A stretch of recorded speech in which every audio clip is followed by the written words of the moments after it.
Hello everyone, आज हम करेंगे आपका मैथ्स का क्लास 4 का पेपर सॉल्व करेंगे। ये आपका एक अभ्यास प्रश्न पत्र है, यानी कि एक प्रैक्टिस पेपर है जो डीओई की साइट पे बहुत सारे प्रैक्टिस पेपर डाले हुए हैं। तो हम एक एक करके सबको सॉल्व करेंगे। आज हम क्लास 4 का मैथ्स का पेपर सॉल्व करेंगे। हिंदी मीडियम में आज हम इसको सॉल्व करेंगे, इंग्लिश मीडियम इसके बाद करेंगे। ठीक है, तो दोनों लैंग्वेजेस में पेपर सॉल्व किए जाएंगे। पेपर को सोल्व करने का हमारा मतलब ये है कि हम इससे ये पता लग जाएगा आपको जो रियल एग्ज़ाम आता है उसमें किस टाइप के क्वेश्चन आते हैं, कितने मार्क्स में, कितने टाइम में आपको कंप्लीट करना है, कितने मार्क्स का पेपर आता है ना। तो इसलिए हम इस प्रैक्टिस पेपर को सॉल्व करके देखेंगे। ये प्रैक्टिस पेपर है आपका 2025 और 26 का। ठीक है, अधिकतम अंक यहाँ पे दिए हुए हैं आपको 50 मार्क्स और समय अवधि है 2 घंटे, यानी कि आपको ये पेपर 2 घंटे में पूरा करना है।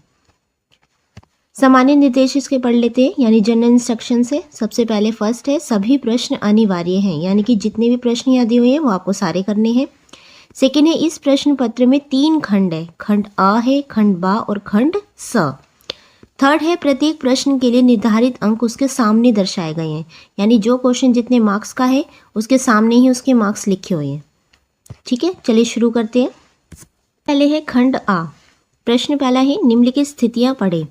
यहाँ पे आपसे 4 क्वेश्चन पूछे जाएंगे। प्रत्येक क्वेश्चन जो है 2 मार्क्स का है, यानी कि टोटल 8 मार्क्स का आपका यहाँ पे क्वेश्चन पूछा जाएगा।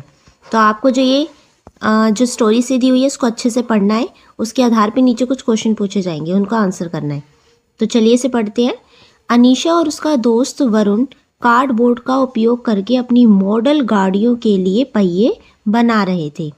अनीशा अपने पहिए के लिए प्रकार की मदद से एक वृत्त खींचती है। वह वृत्त यानी कि सर्कल, वह वृत्त के केंद्र से उसके किनारे त्रिज्या तक की दूरी मापती है और पाती है कि यह 3 सेंटीमीटर है। तो अनीशा ने पहला एक सर्कल बनाया, जो आप देख सकते हैं ये वाला।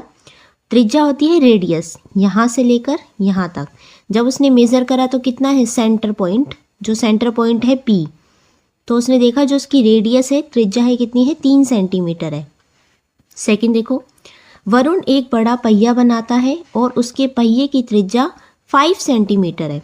अब जो इस बड़ा वाला सर्कल आप देख रहे हो ये बनाया वरुण ने और इसकी त्रिज्या है 5 सेंटीमीटर। वे ये पता लगाना चाहते हैं कि कौन सा पहिया एक चक्कर पूरा करने पर जमीन पर ज़्यादा दूरी तय करेगा।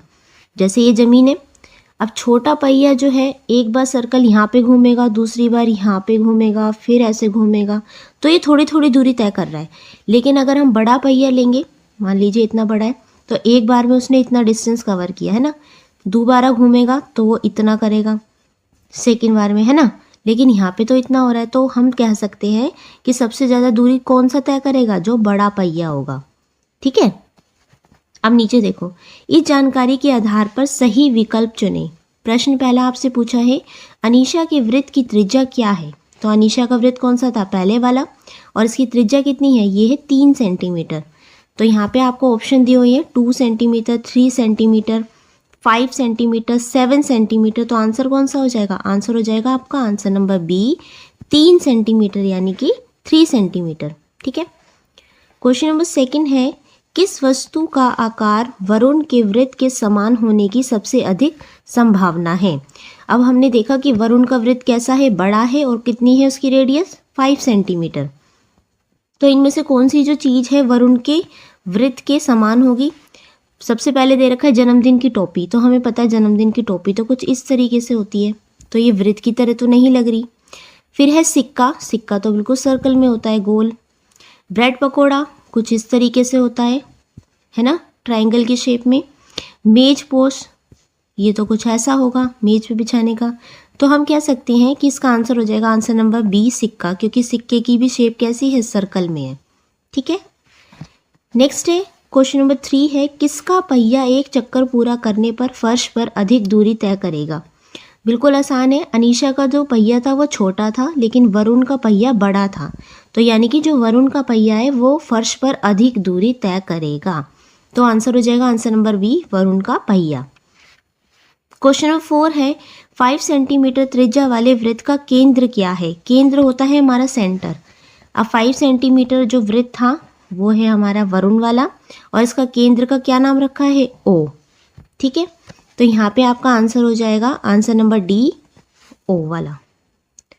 अब देखते हैं क्वेश्चन नंबर 2 है, निम्नलिखित स्थिति को ध्यानपूर्वक पढ़े। अब यहाँ पे भी आपसे 4 क्वेश्चन पूछे जाएंगे, 2-2 मार्क्स के होंगे, टोटल है 8 मार्क्स के।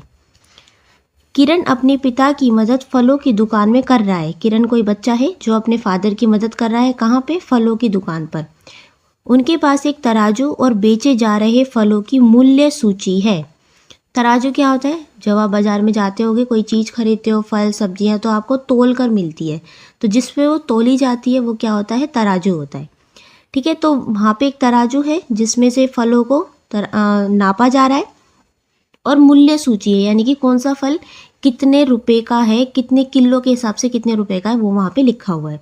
मूल्य सूची दी हुई है, देखो सेब है 120 रुपये प्रति किलोग्राम, यानी कि 1 किलो अगर आप सेब खरीदते हैं तो उसके लिए आपको 120 रुपये देने होंगे। ठीक है। सेकंड है संतरे हैं 80 रुपये प्रति किलोग्राम, यानी 1 किलोग्राम अगर आप संतरे खरीदते हैं तो उसके लिए आपको 80 रुपये देने होंगे। ठीक है, तो ये लिखा हुआ है वहाँ पे। अब स्थिति पढ़ते हैं। स्थिति है, एक ग्राहक उनकी दुकान पर आता है और निम्न मात्रा में फल मांगता है। तो वो फल मांगता है, देखो कैसे मांगता है। सबसे पहले वो कहता है आधा किलोग्राम सेब। 1 किलो का मूल्य हमें पता था कितना था? 120 रुपये। अब वो कितना मांगता है? आधा किलो, यानी कि 1 किलो का हाफ मांगता है, तो प्राइस भी क्या हो जाएगा? आधा हो जाएगा। 120 का आधा क्या होता है? 60। कैसे निकाला? ये मैंने निकाला 120 को 2 से डिवाइड करके। ठीक है, ये 0 पर आ जाएगी, तो कितना आया? 60। ठीक है। नेक्स्ट है 3/4 किलोग्राम संतरे। 3/4 किलोग्राम वो क्या मांगता है? संतरे मांगता है। हमें पता है कि 1 किलो जो संतरे कितने के थे? 1 किलो संतरे थे 80 रुपये के। 3/4 का मूल्य कैसे निकालेंगे? तो ये निकालेंगे 3/4 लिख देंगे और यहाँ लिख देंगे मल्टीप्लाई में 80। ठीक है, अब 80 लिख दिया हमने मल्टीप्लाई में। सबसे पहले जो 80 है वो 3 से मल्टीप्लाई होगा, कितना हो जाएगा? ये हो जाएगा 240, नीचे आ जाएगा 4। जब आप 240 को 4 से डिवाइड करोगे तो आंसर आ जाएगा आपका 60। ठीक है, तो दोनों चीज़ें कितनी कितनी की है? 60 की है। ये भी 60 रुपीज़ के हैं, ये भी 60 के। अब देखते हैं क्या क्वेश्चन पूछा है। इस जानकारी के आधार पर सही विकल्प चुनें। क्वेश्चन नंबर फर्स्ट आपसे पूछा है ग्राहक सेब के लिए कितने रुपए देगा। तो उसने कितने मांगे? आधा किलो मांगे, तो ऑफकोर्स वो कितने रुपए देगा? 60 रुपीज़। अभी हमने सॉल्व करा, कैसे करा है ना।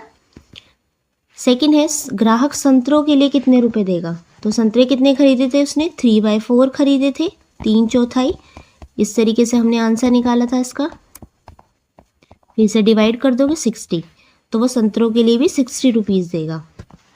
क्वेश्चन नंबर थर्ड है ग्राहक को किरण को सेब और संतरे दोनों के लिए कुल कितनी राशि देनी होगी। दोनों के लिए कितनी? देखो सेब भी उसने 60 के खरीदे थे, संतरे भी 60 के खरीदे थे, दोनों को प्लस कर दो, 6 प्लस में 6, ये हो जाएगा 12। आंसर होगा 120, यानी कि ग्राहक ने किरण को 120 रुपीज़ दिए। क्वेश्चन नंबर 4 है ग्राहक ने कितने ग्राम संतरे मांगे। कितने ग्राम मांगे? अभी हमने पढ़ा था कि ग्राहक ने 3/4 मांगे थे, लिखा है ना यहाँ पे 3/4। अभी कितने ग्राम होगा? इसका आंसर देखो कैसे करेंगे सोल्व। हमें पता है कि 1 किलोग्राम बराबर होता है 1000 ग्राम के, 1000 ग्राम के। 3/4 ग्राम निकालने के लिए हम क्या करेंगे? 3/4 लिख लेंगे और उसे 1000 से मल्टीप्लाई कर देंगे। सबसे पहले 1000 3 से मल्टीप्लाई होगा, ये हो जाएगा 3000। डिवाइड में आ जाएगा आपका 4, फिर आपको उससे डिवाइड करना होगा इस तरीके से। 4 7 जा हो जाएगा आपका 28, यहाँ माइनस करोगे आप 2, ये वाली 0 यहाँ आएगी। फिर आ जाएगा 4 5 जा 20, यहाँ पे 0 आ गया और ये वाली 0 एज इट इज़ यहाँ आ जाएगी। कितना आया? 750, यानी कि उसने कितने मांगे थे? 750 ग्राम संतरे मांगे थे, जिसे 3/4 भी कहते हैं। ठीक है, नेक्स्ट देखते हैं क्वेश्चन नंबर 3। देखो यहाँ पे है निम्नलिखित प्रश्नों को हल करें। प्रश्न पहला है दिए गए पैटर्न को पूरा करें। अब यहाँ पे आपको एक पैटर्न दिया हुआ है, इसे आपको पूरा करना है। तो सबसे पहले देखो एक कलर है येलो, फिर ये लाइन है, उसके बाद ये इस तरीके से डॉट है, इसके बाद ब्लू कलर येलो कलर है। तो आप यहाँ क्या करेंगे, येलो कलर लेंगे और यहाँ पे येलो कलर कर देंगे। ठीक है, पैटर्न को पूरा करना है, जिस तरीके से दिया हुआ है ना वैसे ही करना है। आप अच्छे से करना है, एग्जाम में अच्छा रहेगा कि आप स्केच कलर ना यूज़ करें, पेंसिल कलर यूज़ करें। ठीक है, तो यहाँ येलो कलर कर देंगे। उसके बाद क्या बोला है, उसके बाद बोला है इस तरीके से लाइन है, तो आप लाइन खींच देंगे। ठीक है, फिर ये डॉट्स हैं, यहाँ डॉट लगा देंगे जितनी डॉट्स जैसे दी हुई है। उसके बाद कैसे है, फिर से येलो कलर है ना, फिर से आप यहाँ पे येलो कलर कर देंगे। तो इस तरीके से हमने इस पैटर्न को पूरा कर दिया। अच्छे से कर लेना आप कलर इसमें। चलिए नेक्स्ट क्वेश्चन देखते हैं अब। क्वेश्चन नंबर 2 है, निम्नलिखित संख्या पैटर्न को पूरा करें।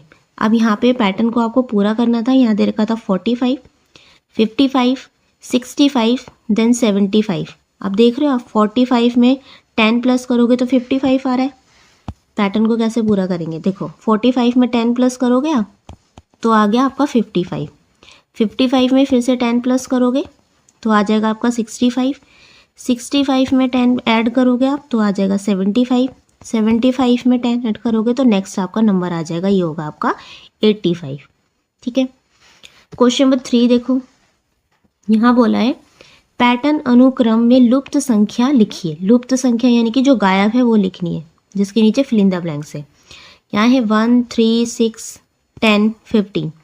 कैसे करा हमने इसको, आंसर कैसे निकालेंगे। सबसे पहले मैंने करा 3 में से 1 को माइनस करा तो मैंने देखा 2 आ रहा है। फिर 6 में से 3 को माइनस करा तो 3 आ रहा था। 8 में से 6 को माइनस करा तो 4 आया। 15 में से 10 को माइनस करा तो 5 आया। तो नेक्स्ट नंबर क्या आना चाहिए, जिसमें से मैं कुछ माइनस करूँगी तो 6 आना चाहिए था, है ना। तभी तो आ रहा है 2, 3, 4, 5, 6। तो जब मैंने 15 में 6 को ऐड करा तो मेरा 21 आ गया। ठीक है, इजी है, आपको पैटर्न देखना पड़ेगा दोनों में डिफरेंस क्या है। या तो वो प्लस करके आएगा नेक्स्ट नंबर या माइनस करके आएगा, सिर्फ इतना आंसर है। या मल्टीप्लाई करके भी आ सकता है। ठीक है, आपको ये ध्यान रखना है, इसकी प्रैक्टिस करनी है क्योंकि एग्जाम में कोई सा भी आपसे पूछा जा सकता है। अब यहाँ देखो, यहाँ पे लिखा है या, जहाँ पे भी या लिखा हो और लिखा हो या अथवा लिखा हो तो आपको उन दोनों क्वेश्चन में से, यानी ऊपर वाले क्वेश्चन में से नीचे में से एक ही करना है। ठीक है, नीचे क्वेश्चन दिया है, नीचे दिए गए पैटर्न को देखिए, इस पैटर्न का क्या नियम है लिखिए। अब इस पैटर्न का नियम बताना है कि कैसे नेक्स्ट नंबर आ रहा है। यहाँ पे है 100, 95, 90, 85, 80। तो हम देख रहे हैं जब हम 5 माइनस कर रहे हैं तो हमारा नेक्स्ट नंबर आ रहा है। 100 में से 5 माइनस करा तो 95 आ गया। 95 में से 5 माइनस करा तो 90 आ गया। 90 में से 5 माइनस करा तो नेक्स्ट नंबर आ गया 85। 85 में से 5 माइनस करा तो 80 आ गया। वही मैंने यहाँ लिखा है, 100 में से 5 माइनस करा 95, 95 में से 5 माइनस करा तो 90। इस तरीके से नेक्स्ट नंबर भी हमारा आ जाएगा 75। ठीक है, मैंने कहीं ना प्लस करके देखो या माइनस करके देखो या मल्टीप्लाई, इसी में आपका पैटर्न का पूरा नियम है।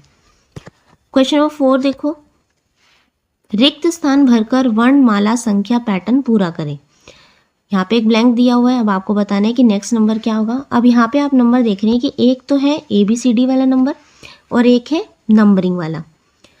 तो नंबरिंग वाला तो बहुत आसानी है, 1 है, 2 है, 3 है, 4 है। नेक्स्ट नंबर हमारा क्या होगा, 5 होगा, ये हमने लिख दिया। अब ABCD में आप देखो उल्टी ABCD लिखी हुई है, Z, Y, X, W, V। उल्टी है, Z से शुरू है, ABCD से शुरू नहीं, Z से है। Z है, अगर हम ऐसे पढ़े UVWXYZ, है ना, पीछे से नंबर दे रखा है। Z है, फिर Y है, फिर X है, W है, W से पहले कौन सा आएगा, V। ठीक है, नेक्स्ट देखो, अब यहाँ पे भी या लिखा हुआ है, दिख रहा है। दोनों में से एक ही करना है आपको, या आप ये वाला करेंगे या नीचे वाला करेंगे। अब इसमें आपसे बोला है कि यदि A को B, B को C और C को D लिखा जाए तो CAB शब्द का गुप्त कोड क्या होगा। ठीक है, सबसे पहले देखो यहाँ क्या लिखा है, C, यहाँ लिख लेते हैं इसको। ठीक है, अब इसका गुप्त कोड बताना है आपको। इन्होंने बोला अगर A को B लिख दें, A है यहाँ पे, इसको B लिख दो, इसके नीचे लिखते जाओ, ठीक है। फिर उन्होंने बोला है जो बी है उसको लिख दो सी, ठीक है, ये बी है इसको लिख दिया हमने सी। फिर बोला है कि सी को लिख दो डी, सबसे पहले सी है इसको लिख दो डी। तो क्या होगा, हमारा आंसर आ गया हमारा डी बी सी, ये है हमारा आंसर, ठीक है। जैसे क्वेश्चन में बोला गया सेम हमने क्वेश्चन को वैसे ही पढ़ा है और एज इट इज़ लिखते जा रहे हैं। नेक्स्ट है खंड बा, यानी कि सेक्शन 2 शुरू हो जाता है अब आपका। क्वेश्चन नंबर 4 है 5 मार्क्स का। फर्स्ट पढ़ते हैं, यदि 35 सीपों को 5 मित्रों में बराबर बांटा जाए तो प्रत्येक मित्र को डैश सीपें मिलेंगी। टोटल सीपें कितनी है, 35 है। 35 मित्र कितने हैं, 5 है। 1 2 3 4 5 मित्र है। टोटल कितने हैं, 35 है। सबसे पहले सबको एक एक दोगे, 1 2 3 4 5, फिर से एक एक दोगे, 6 7 8 9 10, फिर से एक एक दोगे, 11 12 13 14 15 16 17 18 19 20 21 22 23 24 25 26 27 28 29 30 31 32 33 34 35, हो गया 35। 35 भी बोला था ना, हो गया। अब बोला कि एक मित्र को कितनी मिली होंगी, तो एक का काउंट कर लो, 1 2 3 4 5 6 7, तो एक मित्र को 7 सीपें मिली है। अब इस तरीके से तो अगर हमने 35 दिया तो ऐसे कर लिया, मान लीजिए अगर एग्ज़ाम में दे दिया आपको 450 सीपें हैं, तो कैसे कब तक करते रहोगे।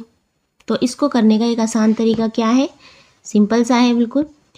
35 है, 5 मित्र बता रखे हैं तो 5 से डिवाइड कर दो। 5 के टेबल में 35 कितने पे आता है, 5 7 जा 35, आ गया आंसर 7, ठीक है। तो चाहे कितना भी बड़ा नंबर दे दे, डिवाइड करके बिल्कुल इजी तरीके से आप इसे सोल्व कर सकते हो। दोनों तरीके मैंने आपको बता दिए। नेक्स्ट देखो क्वेश्चन नंबर 2 है, यदि गुणनफल 8 × 4 का कितना है, 32, 8 4 जा 32 होता है, तो भागफल यानी अब डिवाइड करना है आपको, 32 डिवाइड बाय 4 क्या होगा, सिंपल है, 32 को 4 से डिवाइड कर दो। 4 का टेबल 32 तक करना है, 4 के टेबल में 32 कितने पे आता है, 4 8 जा 32, 4 8 32, आंसर कितना आया 8, ठीक है। क्वेश्चन नंबर 3 देखो, एक सप्ताह में 7 दिन होते हैं, इसलिए 49 यानी 49 दिनों में 7 सप्ताह होते हैं, ठीक है। एक सप्ताह है यानी 1 वीक है, कितने दिन होते हैं उसमें, 7 डेज। ऐसे ही अगर हम बात करें 49 डेज है तो कितने सप्ताह होंगे, 49 को 7 से डिवाइड करके देख लो, 7 7 जा 49, आंसर कितना है 7, यानी कि यहाँ पे 7 वीक होंगे, ठीक है। नेक्स्ट है क्वेश्चन नंबर 4, भागफल यानी कि डिवाइड करके जब हमने देखा तो 48 डिवाइड में जब हम 6 करते हैं तो 8 आंसर आता है। और अगर हम 8 मल्टीप्लाई, यहाँ पे डैश है, संख्या 48 के बराबर है, तो यहाँ पे क्या लेंगे हम, तो यहाँ देख रहे हो आप 6 भी 8 भी है, 48 है, तो यहाँ पे 8 है, 48 के बीच में क्या आएगा, 6 आएगा, 8 6 का कितना होता है 48 होता है, सिंपल। क्वेश्चन नंबर 5 देखो, यदि आप 20 में से 5 को बराबर बार बार घटाते हैं तो 0 प्राप्त करने के लिए आप इसे कितनी बार घटाएंगे, ठीक है। 20 है, ठीक है, एक बार आपने घटाया कितना आया, 15 आया, फिर से आपने घटाया कितना आया, 10 आया, फिर से आपने माइनस करा, यह आया आपका 5 में से फिर से 5 माइनस करोगे कितना आया, यह आया आपका 0। तो हमने कितनी बार घटाया, ये हमने घटाया 4 बार, 4 टाइम्स, ठीक है। अब यहाँ पे या दिया हुआ है, अब दोनों क्वेश्चन में से आपको एक ही करना है, यहाँ पे या दिया हुआ है, निम्नलिखित का मिलान करें, यहाँ पे है कॉलम ए, ये है कॉलम बी। सबसे पहले आपको दे रखा है कि 9 × 6 कितना होता है, 9 6 होता है 54, तो ये आ जाएगा आपका यहाँ पे 54। उसके बाद है 63 को डिवाइड करना है 9 से, 9 के टेबल में 63 कितने पे आता है, ये आता है आपका 7 पे, 9 7 जा 63, तो 7 कहाँ लिखा है, ये रहा ए पे, ये आ जाएगा यहाँ पे मैच। थर्ड है 4 पत्तों पर 32 मकड़ियाँ बराबर बांटना है।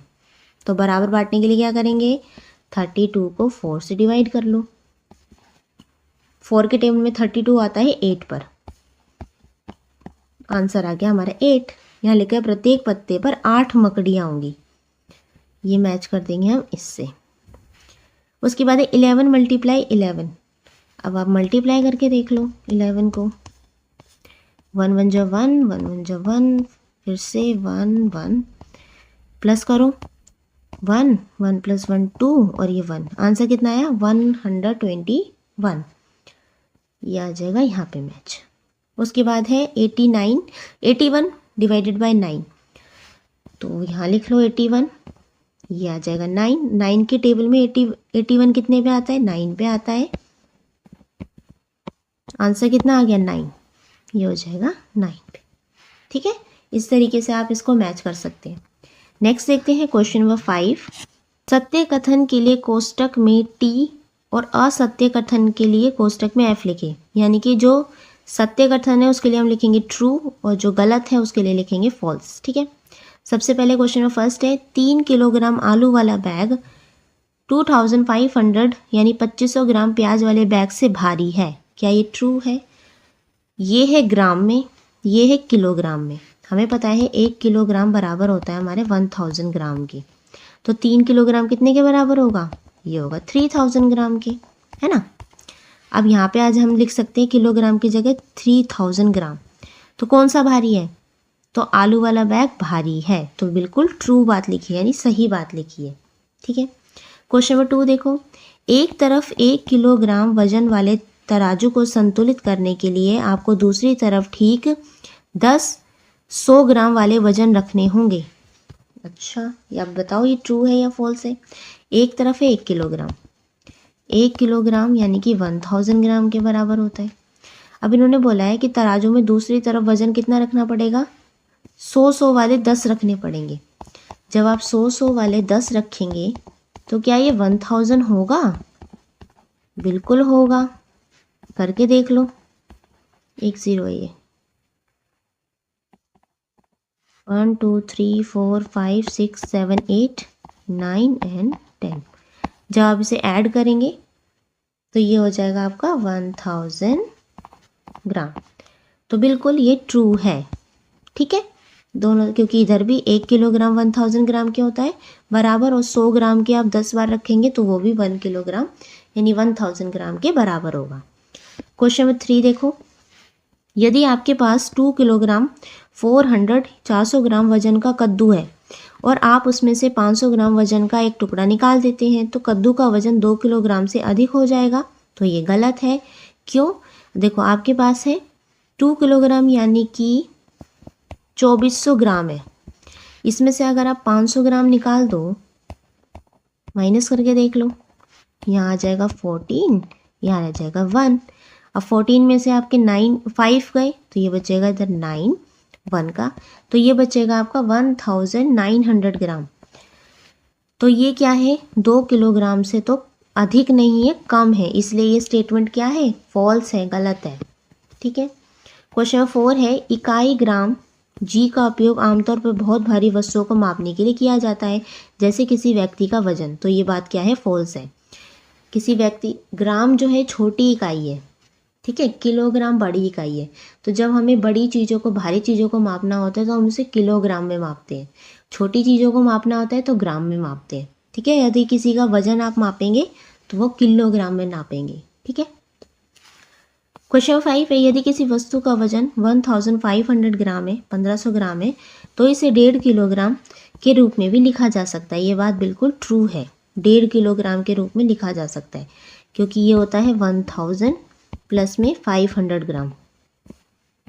1000 को आप 1 किलोग्राम लिख सकते हैं, और 500 1000 का हाफ है तो इसे 1/2 भी लिख सकते हैं। ठीक है, नेक्स्ट है खंड स, यानी कि सेक्शन सी आपका शुरू हो जाता है। क्वेश्चन नंबर 6 यहाँ पे दिया है, एक किसान गणपत के पास नीचे दिए गए चित्र में दिखाए गए आकार और माप का एक खेत है। पिक्चर में आप देख सकते हैं, वह खेत की पूरी सीमा घेरे का एक बार चक्कर लगाना चाहता है, वह कुल कितनी दूरी तक चलेगा। ये क्वेश्चन आपका 3 मार्क्स का दिया हुआ है। खेत देख रहे हो आप, खेत की शेप कैसी है।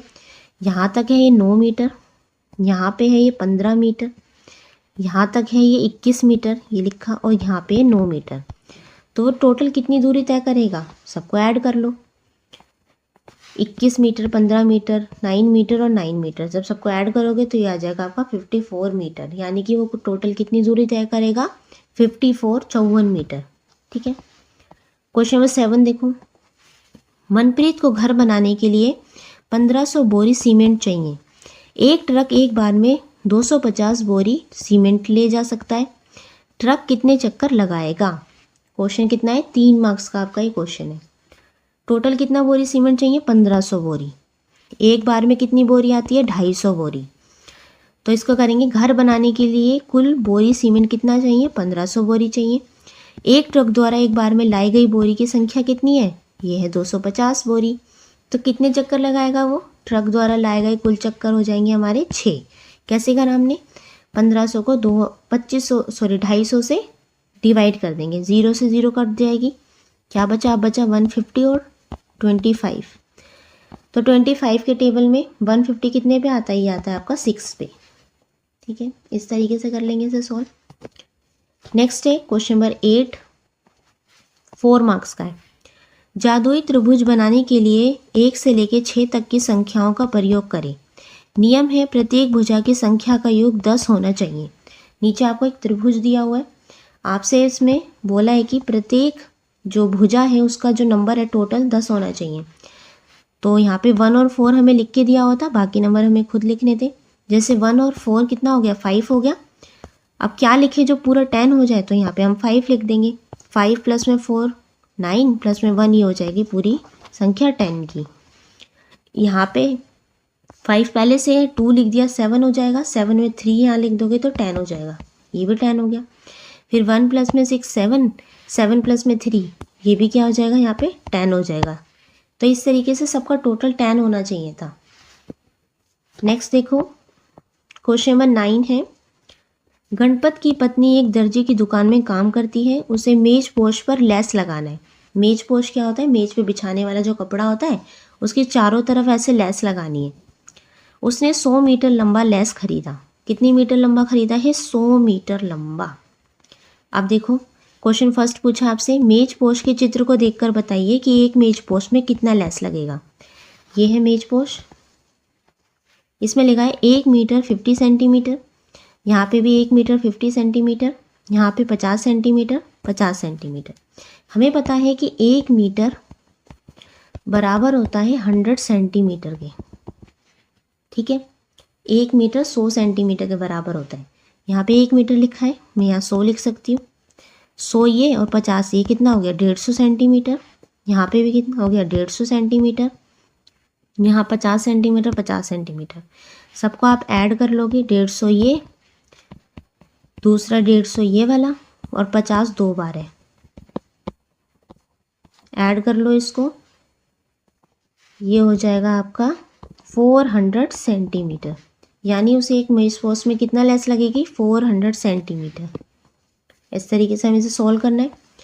खा है इसमें, ऐसे 3 मेज पोशों में कितना लेस लगेगा। हमें पता है एक मेज पोश में कितना लेस लग रहा है, 400 सेंटीमीटर।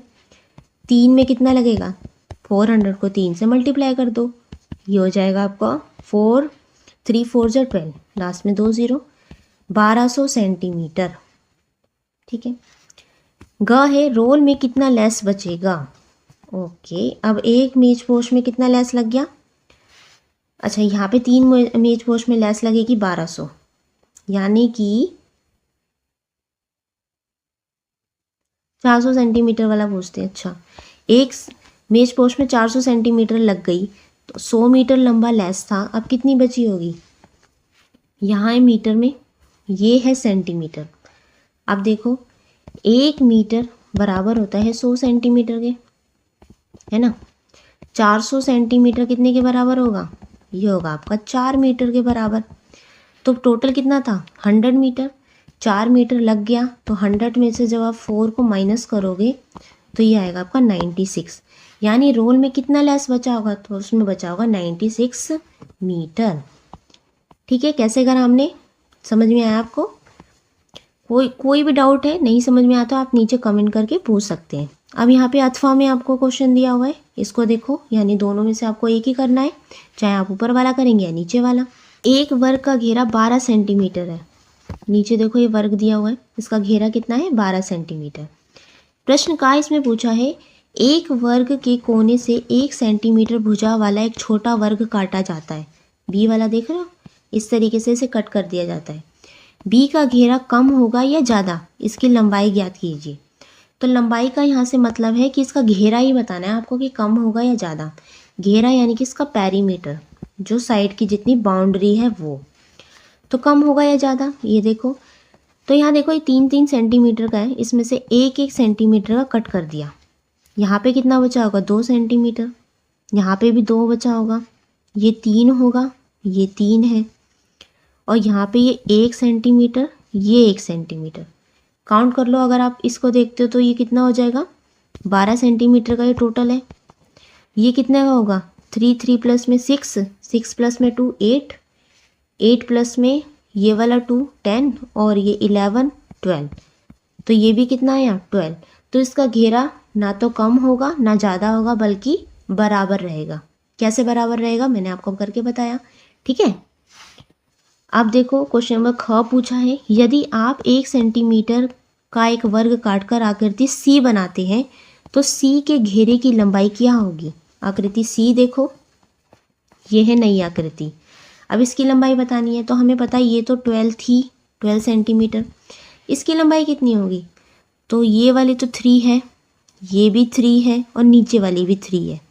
ऊपर वाली आपको बतानी है, ये हो जाएगी 1 सेंटीमीटर, इधर वाली 1, नीचे वाली 1, ये भी 1, और यहाँ पे भी 1। अब सबको ऐड कर लो, 3 प्लस में 3 6, 6 प्लस में 3 9, फिर 10 11 12 13 14, कितनी होगी, ये होगी 14 सेंटीमीटर। तो आकृति सी के जो घेरे की लंबाई क्या हो जाएगी, ज़्यादा हो जाएगी। 12 से कितनी हो गई, 14 सेंटीमीटर। ठीक है, नेक्स्ट देखते हैं क्वेश्चन नंबर 10। कक्षा के सभी बच्चे नाटक की तैयारी कर रहे हैं, कुछ बच्चे अभिनय कर रहे हैं, कुछ कपड़ा इकट्ठा करने में व्यस्त हैं, कुछ सेट बनाने के लिए मेज कुर्सियां ला रहे हैं। आप देख रहे हैं पिक्चर में, क्वेश्चन है आपका 5 मार्क्स का, यहाँ इसके मार्क्स दिए हुए हैं। आप देखो नाटक चार्ट देखो, यहाँ पे लिखा है कि एक ट्रायंगल दिखाता है 3 बच्चों को, यानी एक ट्रायंगल का मतलब है 3 बच्चे, इस तरीके से 3 3। यहाँ है बच्चों की संख्या, ये है अभिनय करने वाले, कपड़ा इकट्ठा करने वाले, संगीत देने वाले और सेट बनाने वाले। नीचे क्वेश्चन आपसे पूछा जाता है, क्वेश्चन नंबर क है, नाटक में कितने बच्चे अभिनय कर रहे हैं। ये है अभिनय वाले, तो 3 बच्चे ये हैं, 3 ये हैं, 3 ये हैं। ऐड कर लो, कितने हो गए, 9 बच्चे, 9 बच्चे। ठीक है, खा है, कौन से बच्चे ज़्यादा हैं, सेट बनाने वाले या अभिनय करने वाले। तो सेट बनाने वाले ये थे, ये भी 3 3 हैं, तो ये थे 9, ये कितने हैं 6, तो अभिनय करने वाले बच्चे ज़्यादा हैं। नेक्स्ट है ग, ज़्यादातर बच्चे क्या कर रहे हैं, तो हम देख रहे हैं ज़्यादातर बच्चे इसमें हैं, संगीत देने वाले में, तो ज़्यादातर बच्चे संगीत देने वाले हैं। घा प्रश्न पूछा है, कितने बच्चे कपड़ा इकट्ठा कर रहे हैं। कपड़ा इकट्ठा करने वाले कौन से बच्चे थे, ये थे 3 3, कितने बच्चे हो गए 6, 6 बच्चे कपड़ा इकट्ठा करने वाले हैं। डा है, सबसे कम बच्चे क्या कर रहे हैं, तो सबसे कम बच्चे एक तो इसमें है कपड़ा इकट्ठा करने वाले में, और एक है सेट बनाने वाले में। इसमें भी 6 हैं और इसमें भी 6 हैं, तो हम लिखेंगे कपड़ा इकट्ठा करने वाले और सेट बनाने वाले, तो ये बच्चे का क्या है, कम है। अब यहाँ पे देखो या दिया हुआ है, तो नीचे वाले क्वेश्चन में से इसमें से एक करना है। यहाँ देखते हैं, देखो ये है खेल मंडली, येलो कलर से है, पर्पल कलर से बाग बगीचा मंडली, और ये है चित्रकला, लाइट ग्रीन कलर है चित्रकला मंडली। दिया गया चपाती चार्ट अलग अलग मंडलियों में बच्चों की संख्या को दिखाता है। चार्ट में हम देख सकते हैं कि क है, कक्षा के आधे बच्चे खेल मंडली में भाग लेते हैं, 1/4 बच्चे बाग बगीचा मंडली के सदस्य हैं, चित्रकला मंडली के में कक्षा के 1/4 बच्चे हैं।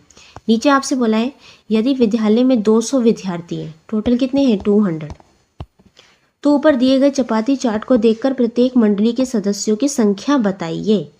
तो अब इन्होंने बोला है कि कक्षा के आधे बच्चे खेल मंडली भाग लेते हैं, टोटल कितने हैं 100। अगर आधे बच्चे खेल मंडली में है तो 200 का हाफ क्या होगा 100, तो यहाँ लिख देंगे 100 बच्चे हैं खेल मंडली में। अब बोला 1/4 बच्चे बाग बगीचा मंडली के सदस्य हैं, ये 100 है तो यहाँ के भी 100 होंगे। अब यह बीच में से आधा है, अब 100 का आधा यहाँ पे 50 होंगे और यहाँ पे भी 50 होंगे, है ना। तभी तो 1/4 बच्चे जो बाग बगीचा मंडली के सदस्य हैं उसमें 50 बच्चे होंगे, और चित्रकला मंडली में कक्षा के 1/4 बच्चे वो भी कितने होंगे 50। उन मंडलियों के नाम भी लिखिए जिनमें बच्चों की संख्या असमान है। तो असमान किस में है, इसमें 100 है, इसमें 50 है, असमान है। इसमें भी 50 है, ये भी असमान है। असमान का मतलब है समान नहीं है, एक जैसे नहीं है, क्योंकि इसमें 100 बच्चे हैं, इसमें 50 है। ऐसे इसमें 100 है तो नीचे वाले में भी 50 है, ठीक है।